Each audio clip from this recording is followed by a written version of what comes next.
ओम नमो भगवते वासुदेवाय. आता चतुर्विशोध्याय. विदर्भाच्या वंशाचे वर्णन. श्रीशुक म्हणतात, राजा विदर्भाला भोजा नावाच्या पत्नीपासून कुश, कृत आणि रोमपाद असे 3 पुत्र झाले. विदर्भ वंशात रोमपाद हा कुलदीपक होता. रोमपादाचा पुत्र बभ्रू, बभ्रूचा कृती, कृतीचा उशिक आणि उशिकाचा चेदी. राजन या चेदीच्या वंशातच शिशुपाल इत्यादी झाले. त्राशाचा पुत्र झाला कुंती, कुंतीचा दृष्टी, दृष्टीचा निवृत्ती, निवृत्तीचा दशार्ह आणि दशार्हाचा व्यव, व्यमाचा जिमूत, जिमूताचा विकृती, विकृत्याचा भीमरथ, भीमरथाचा नवरथ आणि नवरथाला दशरथ झाला. दशरथापासून शकुनी, शकुनीपासून करंबी, करंबीपासून देवरात, देवरातापासून देवक्षत्र, देवक्षत्रापासून मधु, मधूपासून कुरुवंश आणि कुरुवंशापासून अनु झाला. अणूपासून पुरुहोत्र, पुरुहोत्रापासून आयु आणि आयुपासून सात्वताचा जन्म झाला. परीक्षिता, सात्वताला भजमान, भजी, दिव्य, वृष्णी, देवावृत, अंधक आणि महाभोज असे 7 पुत्र झाले. भजमानाच्या 2 पत्न्या होत्या. एकीपासून निमलोची, किंकिन आणि दृष्टी असे 3 पुत्र झाले. दुसऱ्या पत्नीपासून शताजित, सहस्राजित आणि आयुताजित असे 3 पुत्र झाले. देवावृधाच्या पुत्राचे नाव बभ्रू होते. देवावृध आणि बभ्रू यांच्या संबंधी असे म्हटले जाते की आम्ही लांबून जसे ऐकले होते तसे आता जवळून पाहत आहोत. बभ्रू मनुष्यामध्ये श्रेष्ठ आहे आणि देवावृध देवांच्या समान आहे. कारण बभ्रू आणि देवावृधांकडून उपदेश घेऊन 14,065 माणसांनी परमपद प्राप्त करून घेतले आहे. सात्वताच्या पुत्रांमध्ये महाभोज सुद्धा मोठा धर्मात्मा होता. त्याच्याच वंशात भोजवंशी यादव झाले. परीक्षिता, विष्णूचे सुमित्र आणि युधाजित असे 2 पुत्र झाले. युधाजिताचे सिनी आणि अनमित्र असे 2 पुत्र होते. अनमित्रापासून निम्न जन्मला. निम्नाचे सत्राजित आणि प्रसेन नावाचे पुत्र होते. अनमित्राचा शिनी नावाचा पुत्र होता. शिनीपासूनच सत्यकाचा जन्म झाला. या सत्यकाचा युयुधान नावाचा पुत्र होता. तो सात्यकी नावाने प्रसिद्ध झाला. सात्यकीचा जय, जयाचा कुणी, कुणीचा पुत्र युगंधर झाला. अनमित्राच्या 3ऱ्या पुत्राचे नाव वृष्णी होते. वृष्णीचे स्रफल्क आणि चित्ररथ हे 2 पुत्र होते. स्रफल्काच्या पत्नीचे नाव गांधिनी होते. तिला सर्वात ज्येष्ठ अक्रूरा व्यतिरिक्त असंग, सारमेय, मृदुवीर, गिरी, धर्मवृद्ध, सुकर्मा, क्षेत्रोपेक्ष, अरिमर्दन, शत्रुघ्न, गंधमादन आणि प्रतिभाऊ असे 12 पुत्र झाले. त्यांना सुचिरा नावाची एक बहीण सुद्धा होती. अक्रूराचे देववान आणि उपदेव असे 2 पुत्र होते. स्वफलकाचा भाऊ चित्ररथ याला पृथू, विदुरथ इत्यादी पुष्कळ पुत्र झाले. ते वृष्णी वंशीय होते. सात्वताचा जन्म अंधक याचे कुकुर, भजमान, शुची आणि कंबल बळही असे 4 पुत्र होते. त्यामध्ये कुकुराचा पुत्र बळही, बहीचा विलोमा, विलोमाचा कपोत रोमा आणि कपोत रोमाचा अणु होता. अणूचा मित्र तुंबरू, अणूचा पुत्र अंधकाची दुदुंबी, दुदुंबीचा अरिद्य, अरिद्यताचा पुनर्वसू आणि पुनर्वसूचा आहुक नावाचा एक पुत्र आणि आहुकी नावाची एक कन्या होती. आहुकाचे देवक आणि उग्रसेन असे 2 पुत्र होते. देवकाला देववान, उपदेव, सुदेव आणि देवदवर्धन असे 4 पुत्र झाले. यांच्या धृतदेवा, शांतीदेवा, उपदेवा, श्रीदेवा, देवरक्षिता, सहदेवा आणि देवकी अशा 7 बहिणी होत्या. वसुदेवांनी या सर्वांशी विवाह केला होता. उग्रसेन कंस, सुनामा, न्युग्रोध, कंक, शंकू, सुहू, राष्ट्रपाल, सृष्टी आणि तुष्टिमान असे 9 पुत्र होते. आणि कंसावती, कंका, शुरभू आणि राष्ट्रपालिका अशा 5 कन्या होत्या. त्यांचा विवाह देवभाग इत्यादी वसुदेवांच्या लहान भावाशी झाला होता. विदुरथापासून शूर, शूरापासून भजमान, भजमानापासून शिनी, शिनीपासून स्वयंभोज आणि स्वयंभोजापासून रुधिक झाले. रुधिकाला देवबाहू, शतधन्वा आणि कृतवर्मा असे 3 पुत्र झाले. देवमिडाचा पुत्र शूर याच्या पत्नीचे नाव मारिशा होते. शूराला तिच्यापासून वसुदेव, देवभाग, देवस्रवा, आनक, सृंजय शामक, पंक, शमिक, वत्सक आणि भृग असे 10 पुण्यवान पुत्र झाले. वसुदेवांच्या जन्माच्या वेळी देवतांचे नगारे आणि नवबती आपोआप वाजू लागल्या होत्या. म्हणून त्यांचे आनकदुदुंबी असे नाव पडले. तेच भगवान श्रीकृष्णांचे वडील. वसुदेव इत्यादींच्या पृथा श्रुतदेवा, श्रुतकीर्ती, श्रुतस्रवा आणि राजाधिदेवी अशा 5 बहिणी होत्या. वसुदेवांचे वडील शूरसेन यांचा कुंतीभोज नावाचा मित्र होता. कुंतीभोज निपुत्रिक होता, म्हणून शूरसेनाने आपली पृथा नावाची कन्या त्याला दत्तक दिली. म्हणून तिचे नाव कुंती. कुंतीने दुर्वास ऋषींना प्रसन्न करून घेऊन त्यांच्याकडून देवतांना बोलवण्याची विद्या मिळवली.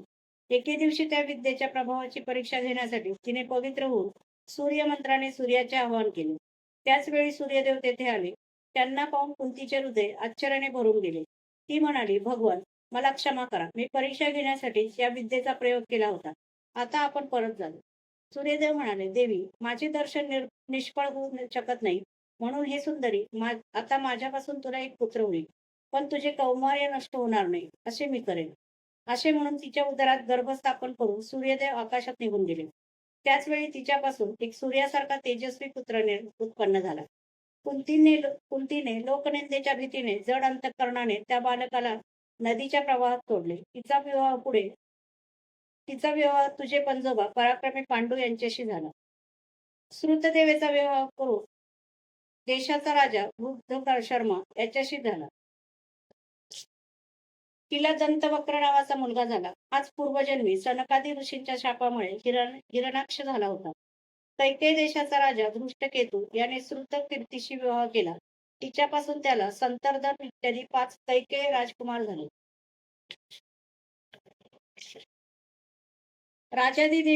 देवीचा विवाह जयसेनाशी झाला. त्याला विंद आणि अनुविंद असे 2 पुत्र झाले.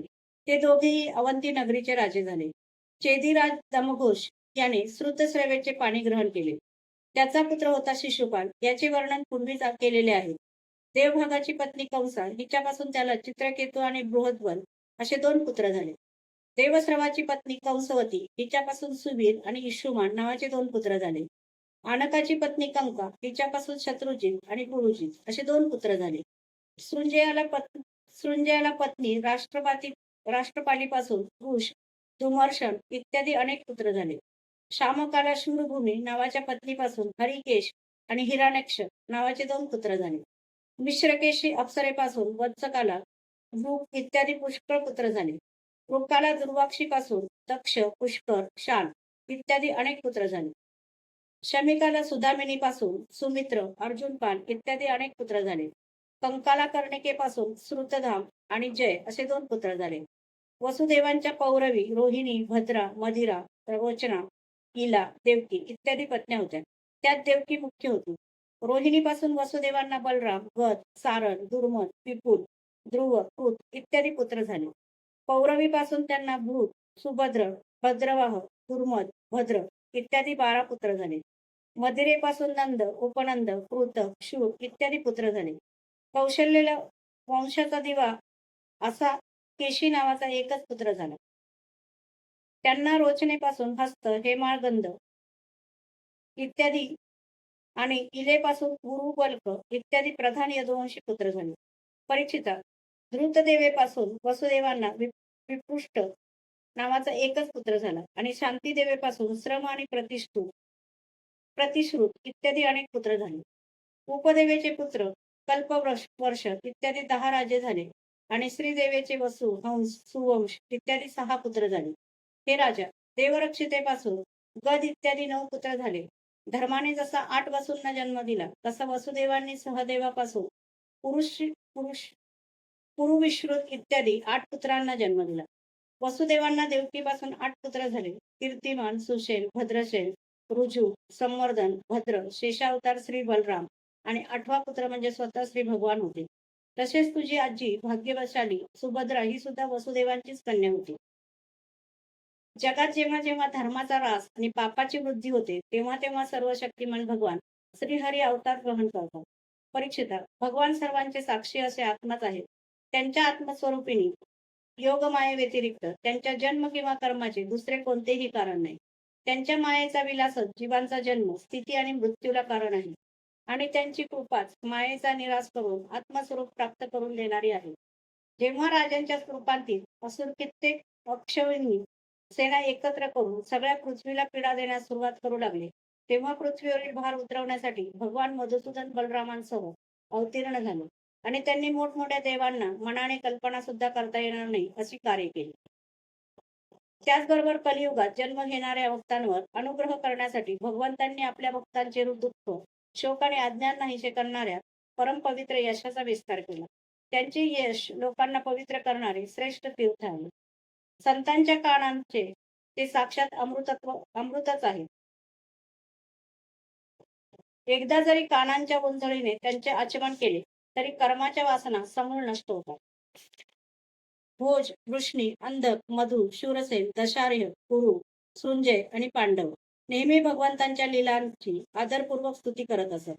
त्यांनी आपल्या सर्वांग सुंदर शरीराने तसेच आपल्या प्रेमळ हास्य, मधुर अंतःकरण, प्रसादपूर्ण वचन आणि पराक्रमपूर्ण लीलांच्या द्वारा सर्व भूलोकाला आनंद विभोर केले होते. सुंदर कानातील मकराकृती कुंडलांनी, चमकणाऱ्या गालांनी शोभणारे आणि विलासपूर्व हास्याने आनंदाला उधाण आणणारे त्यांचे मुखकमल कितीही पाहून स्त्री पुरुष तृप्त होत नसत. ते आनंदित तर होतच, परंतु पापण्यांच्या लवण्यावरही रागवत. भगवान मथुरेमध्ये वसुदेवांच्या घरी अवतीर्ण होऊन गोकुळामध्ये गेले. तेथील कार्य पूर्ण केले. नंतर अनेक शत्रूंचा संहार केला. अनेक स्त्रियांबरोबर विवाह करून हजारो पुत्रांना जन्म दिला. त्याचबरोबर लोकांमध्ये आपल्या स्वरूपाचा साक्षात्कार करून देणाऱ्या वेदांची लोकांत स्थापना करण्यासाठी अनेक यज्ञ करून स्वतःचे पूजन केले. त्यांनी कौरव आणि पांडव यांच्यात आपापसात उत्पन्न झालेल्या कलहातून पृथ्वीवरील पुष्कळचा भार हलका करण्यासाठी युद्धाची योजना केली. तसेच त्या युद्धामध्ये आपल्या नजरेने राजांच्या पुष्कळ सैन्याचा विध्वंस करून पृथ्वीवर अर्जुनाच्या विजयाचा डंका वाजविला. नंतर उद्धवाला आत्मतत्वाचा उपदेश करून ते परमधामाला गेले. अध्याय 24 समाप्त. इथे आपला 9वा स्कंद समाप्त होत आहे. उद्यापासून 10व्या स्कंदाला सुरुवात करणार आहे.